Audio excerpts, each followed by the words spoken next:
What's going on, guys? SargeantsTechTips. I'm going to be showing you how to enable developer options on Android 7.1.1, so if you'd like to find out how to do so, please stay tuned.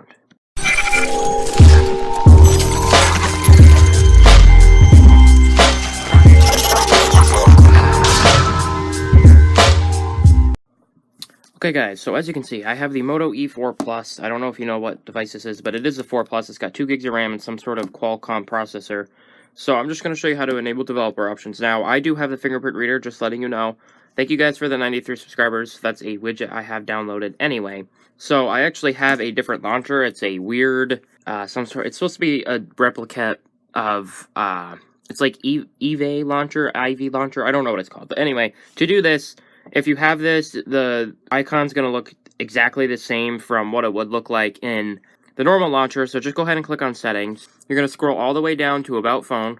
Other way around for different Android versions, but this should work on your phone. So what you want to do is you want to click build number I think actually 5 times, but I already have it enabled.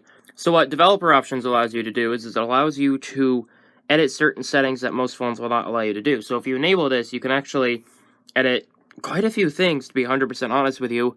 I have OEM unlocking enabled because I was trying to root my phone, but it's actually impossible because Verizon blocked the bootloader for some odd reason. But I'm just going to go ahead and disable some of this stuff. So this comes in handy if you're a Android nerd and you want to know how to do certain things to it. You can do a lot of stuff. It's just you got to be careful what you do because sometimes it may screw up the phone. It depends on what you do. You can do show service updates, but I don't even know if you can see that in the camera.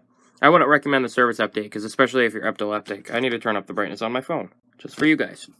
Anyway, so this is just how you do it. It's not that hard. I just wanted to show you guys how to do it because I don't know if a lot of you actually know how to do it. And if you don't like the developer options for some odd reason, you can just go ahead and click and turn them off, and they're off. No harm done to your phone. Turning this on will not harm your phone. It's just certain settings in the developer options can actually harm your phone. So you just got to be careful what you turn on and turn off. So thank you guys for watching. I hope you guys enjoyed the video. If you did, please drop a like. If you guys did not enjoy the video, drop a dislike. Tell me how I did in the comments below. And if you guys have any other future videos you would like to see, let me know in the comments below. I'll see you guys next video, and peace out.